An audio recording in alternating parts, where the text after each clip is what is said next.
Graças a Deus. Amém, queridos? Deus tem uma palavra especial para a nossa vida nessa noite. E eu quero declarar, nós estamos entrando numa nova estação, E eu creio e profetizo sobre a tua vida que você vai entrar numa nova estação, no nome de Jesus. Uma nova estação da parte de Deus está chegando sobre a tua vida. Você crê nisso? Amém? Vamos orar? Depois a gente já lê e já vamos para cima. Senhor Deus e Pai, nós te agradecemos pela tua presença. Senhor, é muito bom te sentir. E nós queremos agora ouvir a tua palavra, meu Pai.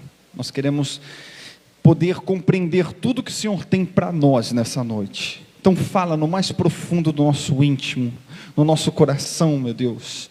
E algo novo vem acontecer sobre a nossa vida. Nós cremos que uma nova estação, um novo tempo do Senhor está chegando sobre a nossa vida, em nome de Jesus.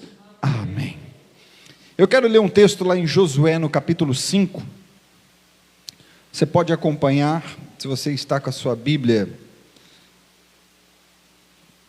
Você pode estar acompanhando Josué no capítulo 5. Se você vai ler no celular,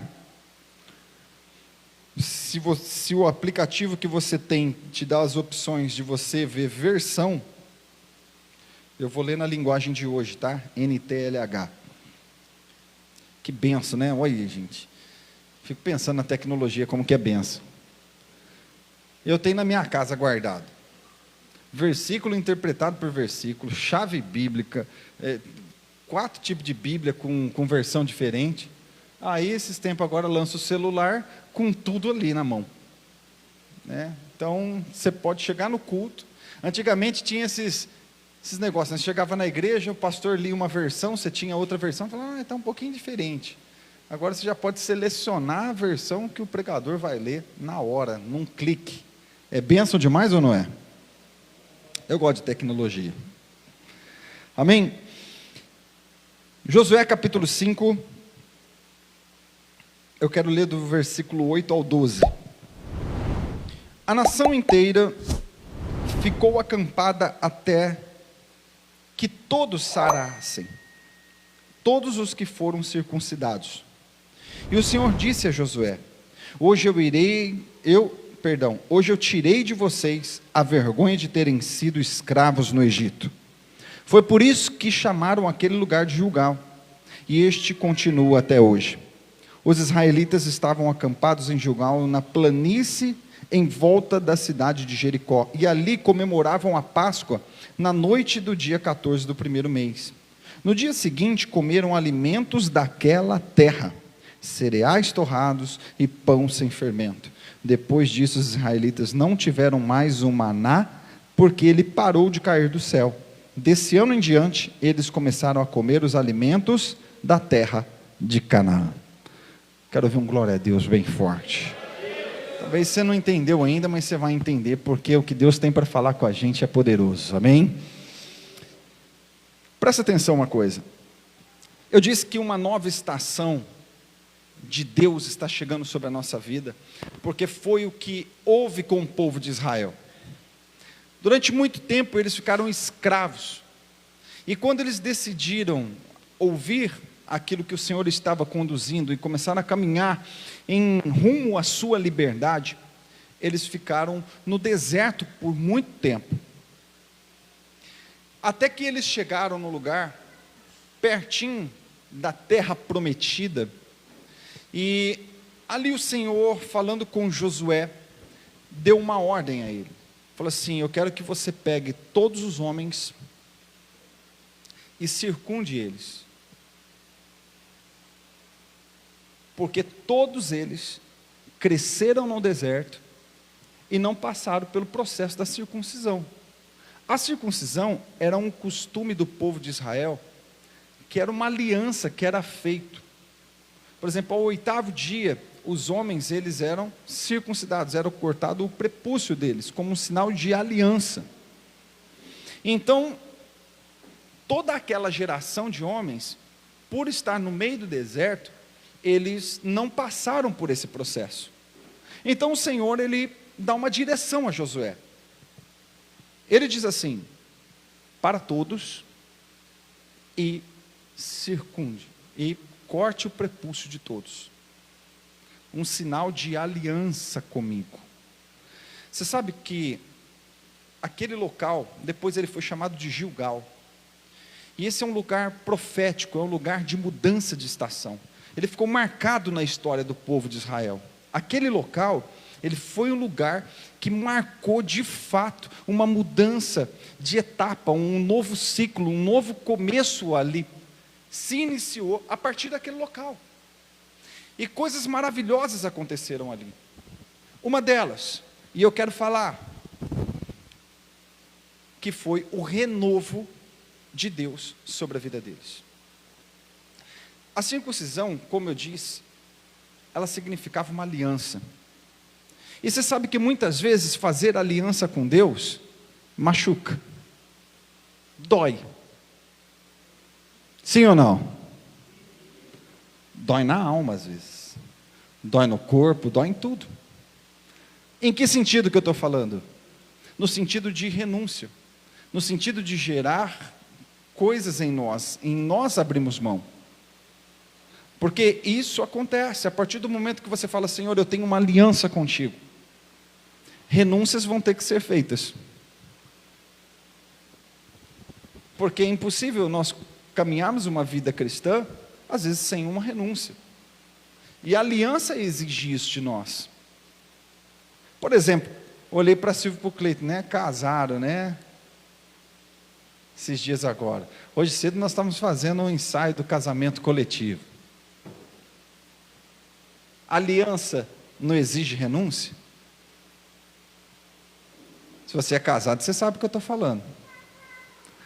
Você fala assim: eu tenho... Você é solteiro, né? Você fala: peguei meu cascalho aqui e agora eu vou trocar o som do carro. E pá, você troca o som do carro. Aí na hora que você casa, moiou o pé do frango, filho.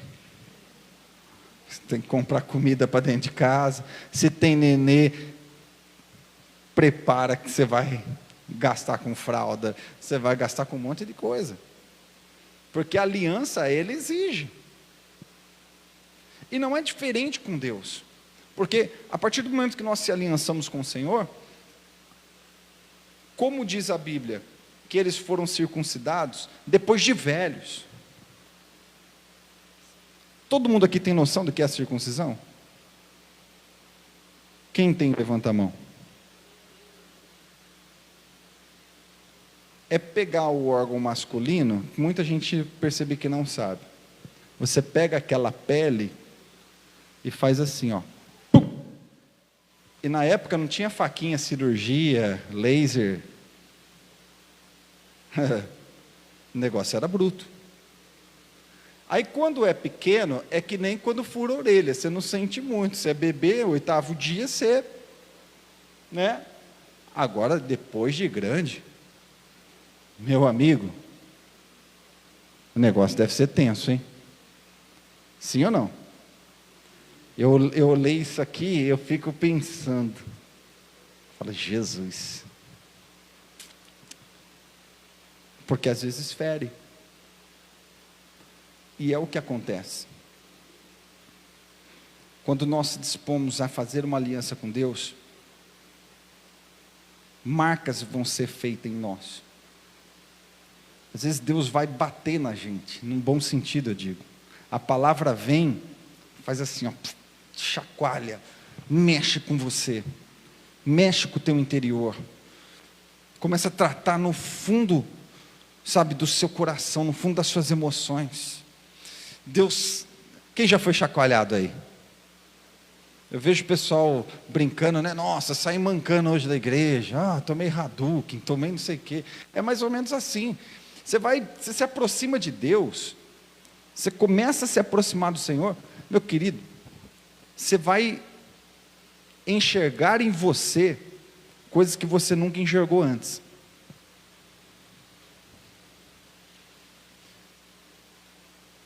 Como diz Charles Spurgeon,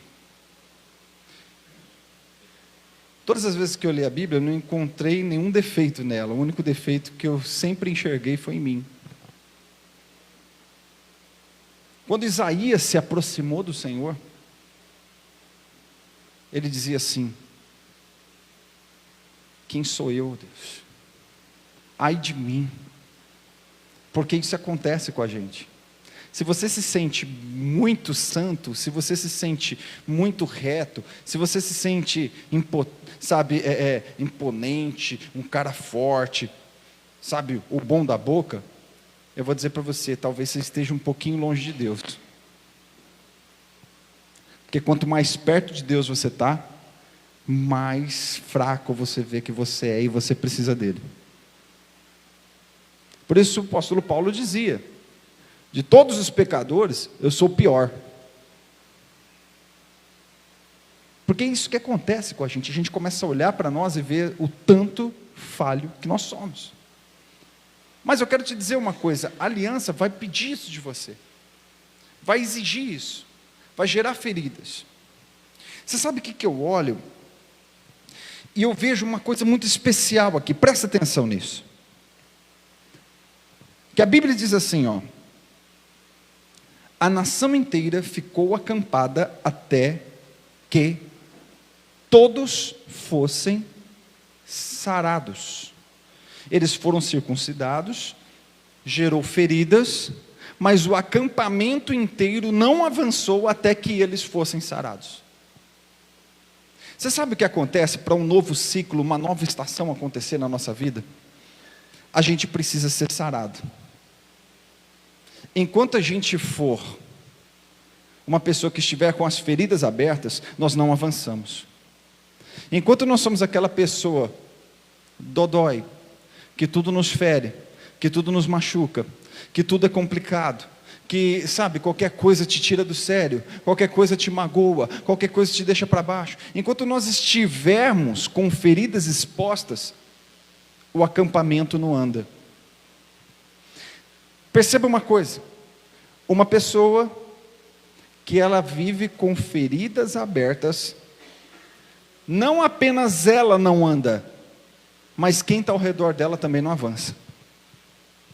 Um cara que não amadurece no casamento, um cara que vive um casamento pensando que ele é um jovem sem comprometimento, não amadurece, não se torna homem, está sempre ferido, está sempre machucado, o que acontece? Só ele vai sofrer? A mulher vai sofrer.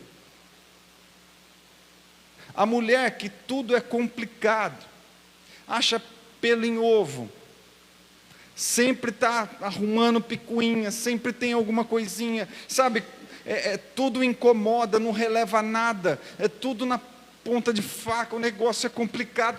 Eu vou falar para você, ela sofre, mas a família sofre, porque quem não é sarado, não é só a pessoa que está mal, mas o acampamento não anda, as coisas não avançam.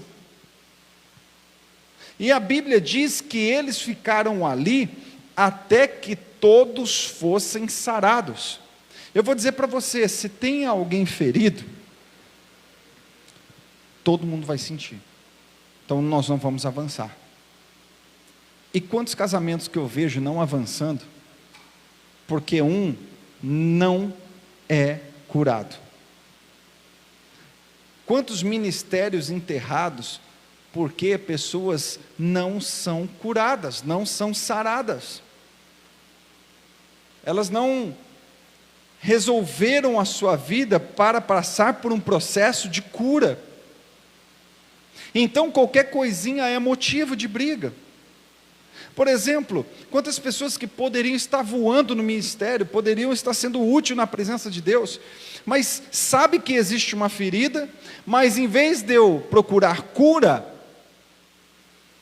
eu prefiro ficar com a minha ferida aberta. Toda vez, você já viu uma casquinha? Está sarando, mas aí vai e arranca, não cicatriza. Você já viu aquela pessoa que passa por cirurgia, o médico fala assim, é repouso absoluto. Aí a pessoa, ela quer se mexer. E aí, em vez de cicatrizar, o que acontece? Sangra, infecciona, o ponto abre, porque a pessoa não colabora para sarar. Tem gente que não colabora. Tem gente que não entende o processo de ser curado, de ser sarado, de querer viver uma vida tratada. Talvez você pare e pense, fala, por que que não avança? Por que que eu não entrei numa nova estação? Por que que eu não estou vivendo algo novo? Por que que Deus não está fazendo na minha vida? Para hoje e pensa. Tem ferida aí? Você está colaborando para ela sarar? Ou você está querendo avançar antes que ela sare? Primeiro ela tem que sarar, para depois você avançar.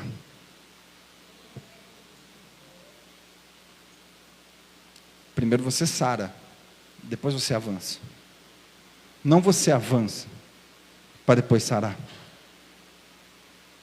Você está querendo inverter ordens. Você está querendo viver um tempo que ainda você não passou pelo processo.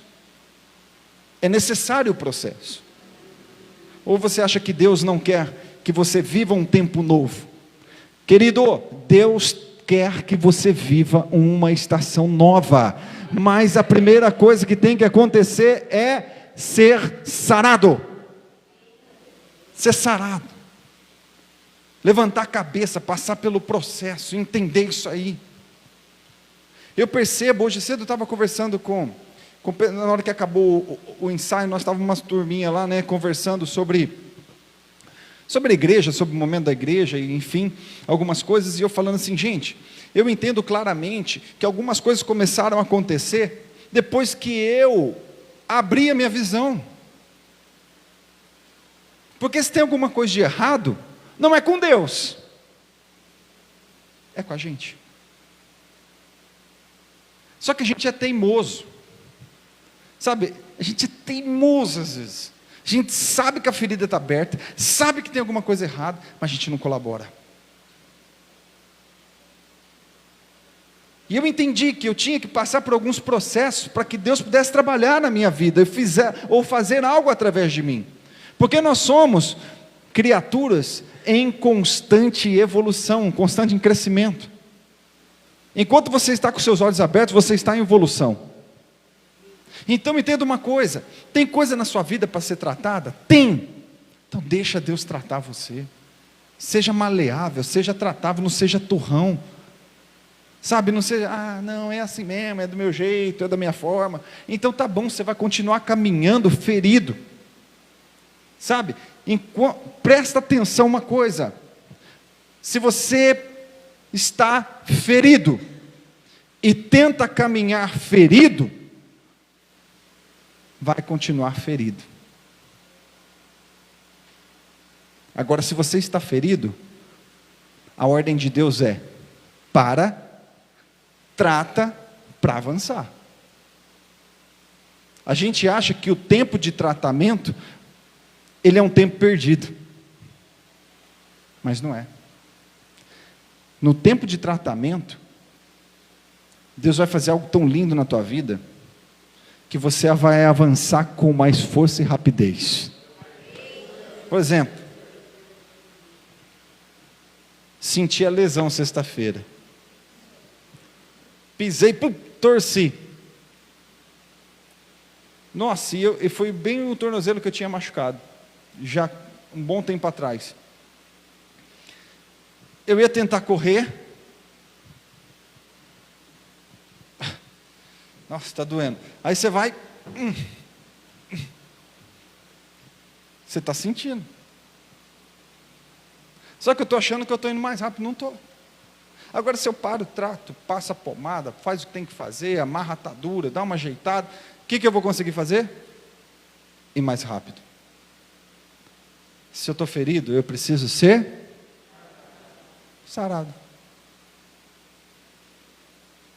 Se tem algo errado, precisa ser trabalhado. Você não entende que, às vezes, Às vezes a gente quer passar por cima de processo. Gente, é a mesma coisa. Por que muitos caem da fé quando estão no ministério? Porque não foram trabalhados, não foram sarados. Aí, qualquer coisa machuca.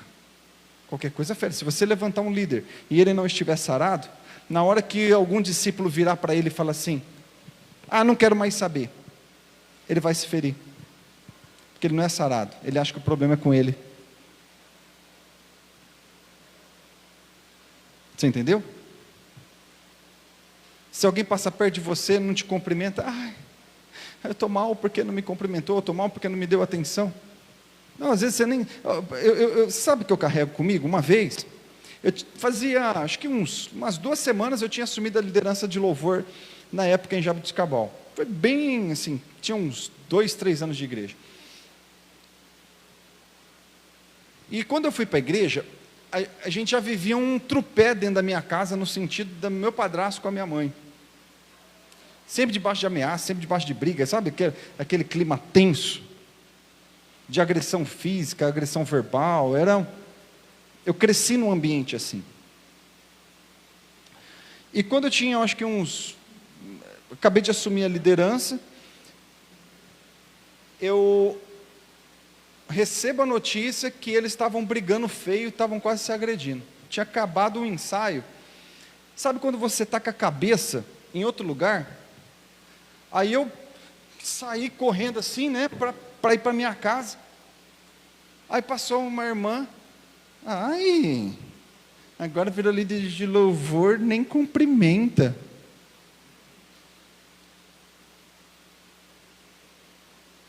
Eu virei para trás e falei: não, irmã, depois eu te explico, tal. Eu falei: gente, por quê? É uma pessoa ferida.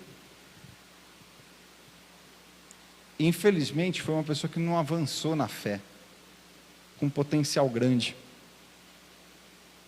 Sabe de uma coisa? Pessoa sarada, ela se coloca no lugar do outro, ela tenta entender o outro, ela não aponta o dedo. É importante a gente entender isso. Tem processos na tua vida que ainda você precisa ser sarado. Teu emocional não está bom para o relacionamento, então trata ele, e depois entra no relacionamento.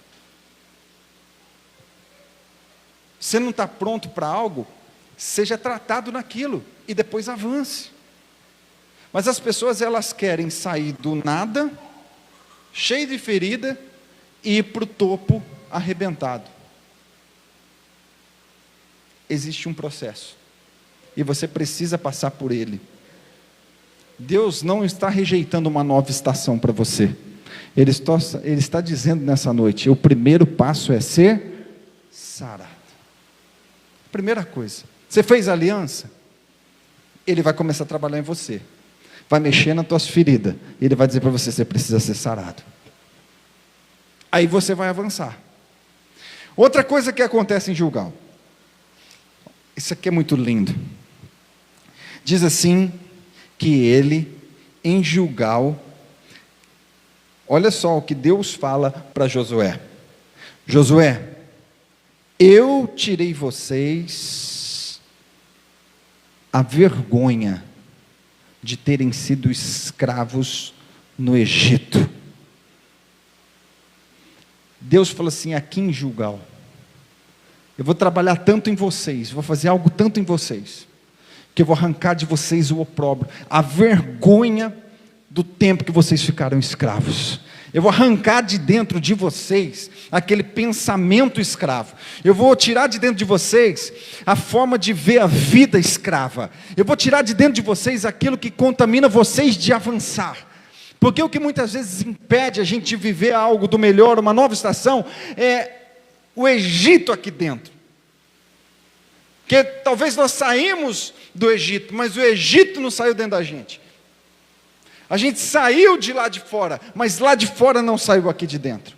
Isso em todos os sentidos. Talvez eu não consiga viver uma nova estação, por quê? Porque o Egito está aqui dentro. A maneira de enxergar o mundo é a maneira do Egito, não é a maneira de Deus.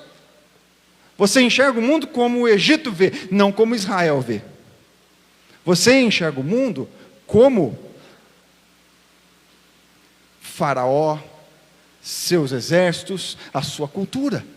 Você não enxerga como Israel, como um príncipe de Deus.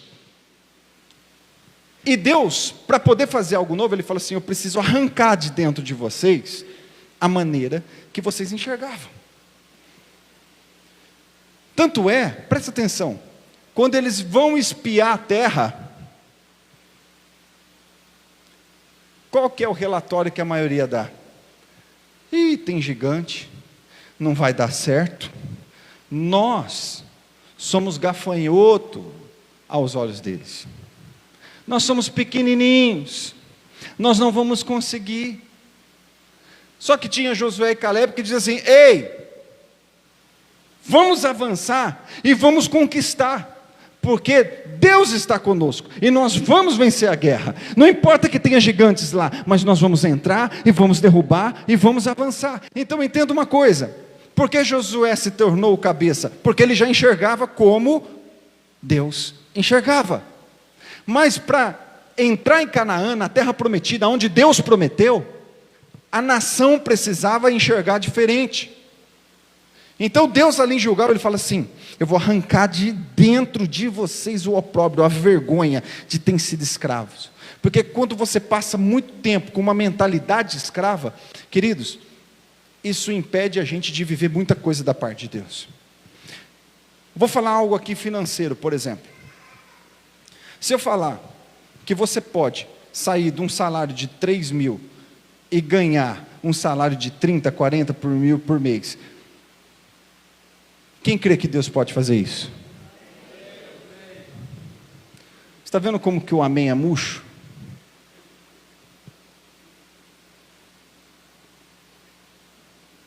Você entendeu ou não? Porque isso para você é muito difícil. Mas como que isso vai acontecer? Se eu falar que Deus pode virar a tua vida de ponta cabeça, abrir portas onde não existe e fazer você prosperar, você acredita nisso? Amém. É. Só que no dia a dia não é assim. Porque dentro de você às vezes tem uma mentalidade escrava. Que se não for a base de empréstimo, se não for a base do cartão de crédito, se não for atrás, sabe, às vezes tem tanta mentalidade escrava, que às vezes a gente não consegue avançar. Isso está enraizado dentro da gente.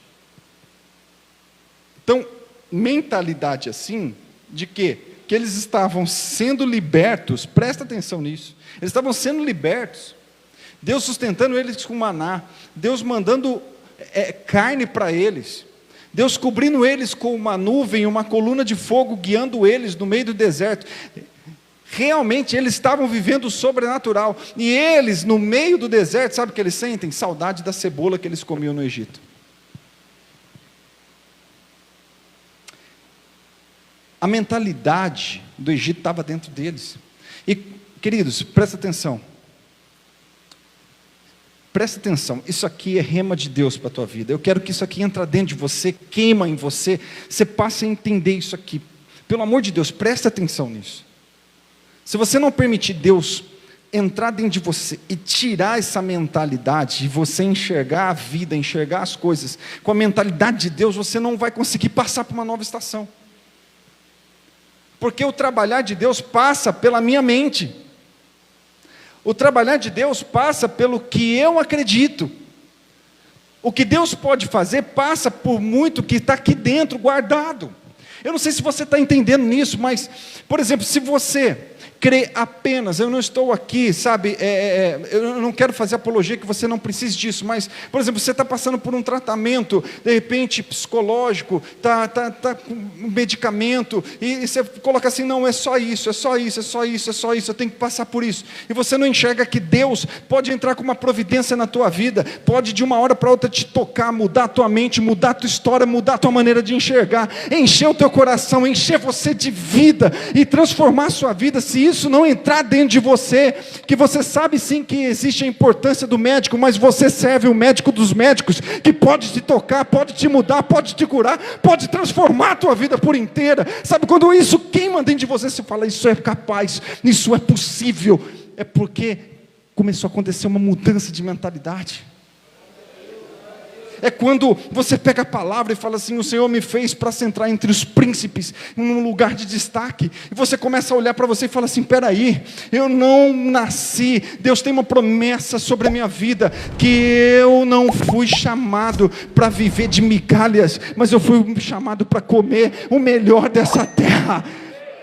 Quando você entende que isso é promessa de Deus, isso tem que entrar dentro de você, isso tem que queimar dentro de você, isso tem que ser verdade na tua vida. Muitas vezes eu falo para a liderança, eu falo assim, gente, eu não aceito uma cidade com 80 mil habitantes, nós não temos pelo menos uma igreja que tenha 1000 pessoas, e eu tenho profetizado e declarado isso, que nós podemos, e nós estamos avançando para se tornar uma igreja que batiza muitas almas, que ganha muitas vidas, que cuida de vidas. Eu creio nisso porque a palavra diz. Você está entendendo uma coisa? Algo tem que queimar dentro de nós, que isso tem que se tornar verdade. Antes de se tornar verdade aqui fora, tem que ser verdade aqui dentro.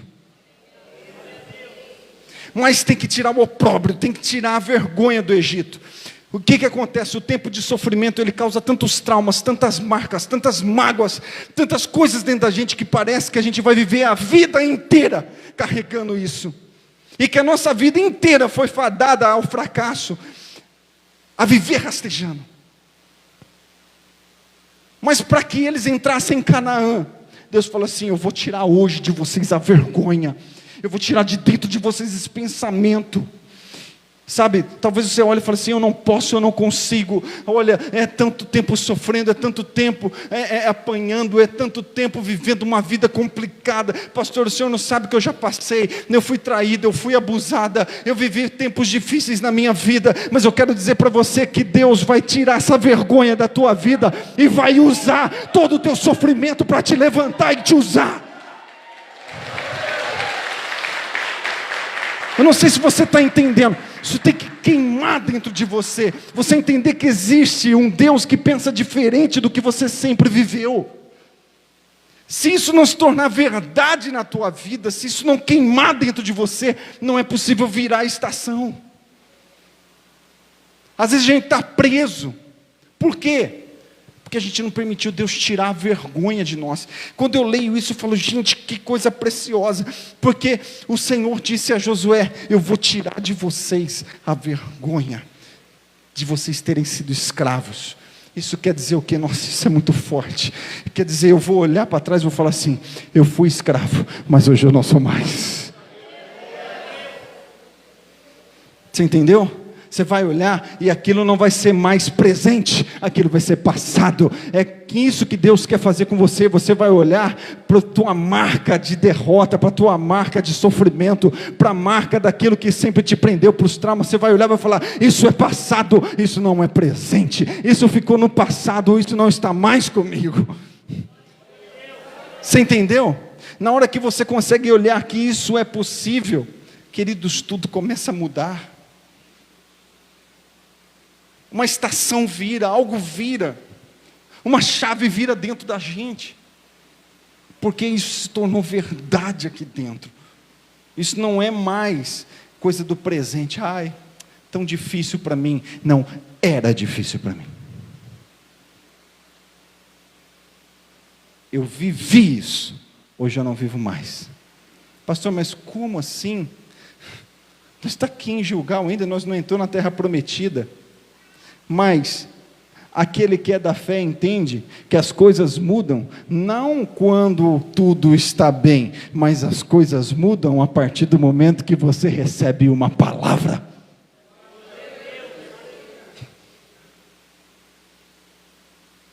Você está entendendo? As coisas não mudam quando tudo se encaixou. A coisa começou a mudar quando você recebeu a primeira palavra. As coisas mudaram para ele, não quando as muralhas de Jericó caíram e eles avançaram para Canaã. As coisas começaram a mudar para ele quando? Quando eles receberam a palavra.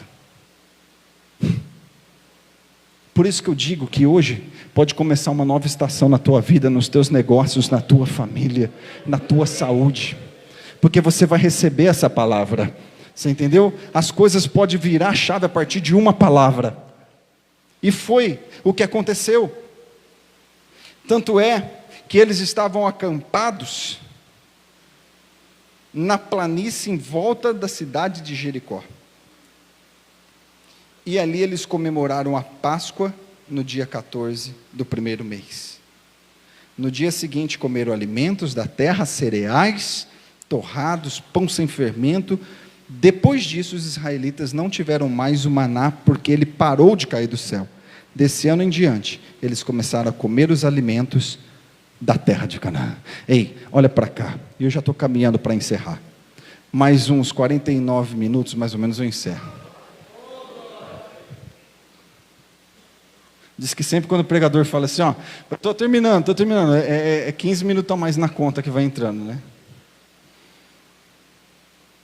Presta atenção. Eles ali, e a terceira coisa muito poderosa acontece. No meio do acampamento, eles levantam um altar e começam a fazer daquele local um local de adoração a Deus, celebrando a Páscoa. Eles celebraram a libertação. Eles olharam para Deus e falaram assim: Senhor, gente, isso é demais. Eles estavam no meio do nada, não tinham entrado na promessa, mas eles no meio do nada levantam um altar e fazem assim: Deus, nós estamos celebrando a Páscoa. O que é celebrar a Páscoa? A libertação do Egito para a terra prometida. Então eles conseguem adorar, celebrar por aquilo que Deus já tinha feito, crendo que o restante Ele também ia concluir. Fizeram daquele local um local de adoração. Você sabe qual que é o problema de muita gente? Porque não vira estação, não sabe ser grato por aquilo que Deus fez. Não consegue agradecer pelo que já começou a acontecer. Mas ainda, pastor, olha, está difícil as coisas. Mas gente, olha como tua vida era e como que está. Você é uma obra em construção. Você não tem algo para agradecer, não?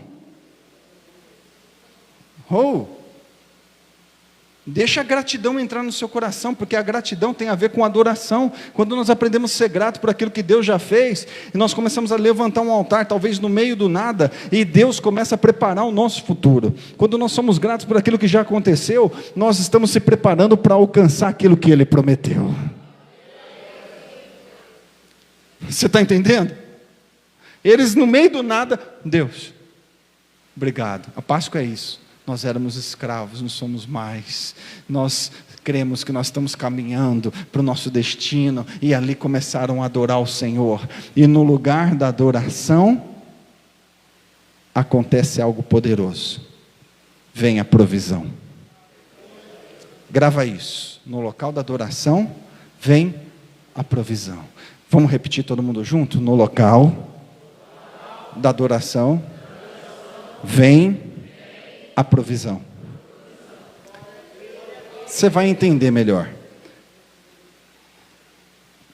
Mais 45 minutos já termina.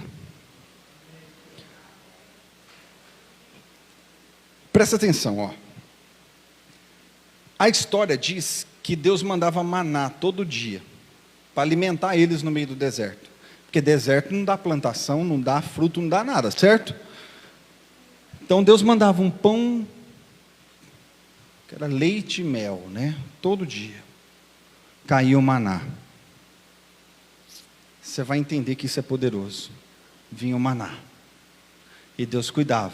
Na sexta-feira antes do Shabá, o que acontecia? Deus mandava 2. Amanhã é um dia de descanso, você não vai colher. E Deus cuidava deles até nos detalhes. Então, durante 40 anos, Deus mandou pão do céu todos os dias, exceto aos sábados. Isso 40 anos Deus cuidando. 40 anos nós estamos falando de gerações. Uma mudança de geração. E Deus cuidou de gerações. Só que na hora que eles chegam em Gilgal, você sabe o que acontece? O pão, ele para.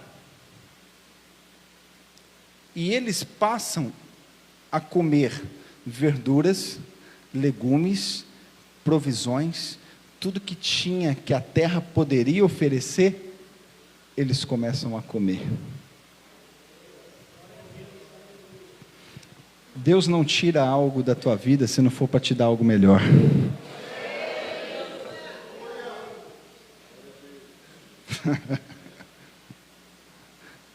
Deus não tira algo da tua vida se não for para te dar algo muito melhor.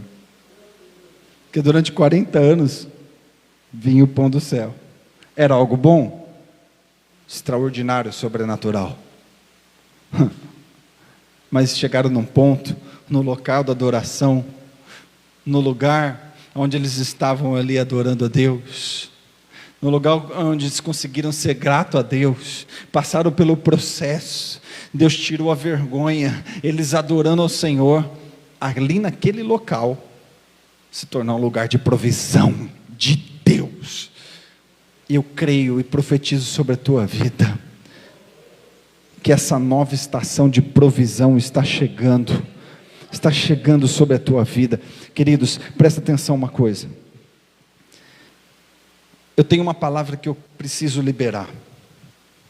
Semana passada, pela fé, eu viajando, eu lembrei disso. Eu falei assim, algo novo, uma boa notícia vai bater na tua porta. Ela falou assim, pastor, chegou na minha porta todos os documentos da minha casa. Uma coisa que eu aguardava. Eu quero liberar uma palavra sobre a tua vida. Quando eu digo provisão, não é apenas provisão financeira, mas é todo tipo de provisão que você precisa. Levante na sua casa, no seu ambiente, um local de adoração, que Deus vai dar provisão para você naquilo que você está precisando.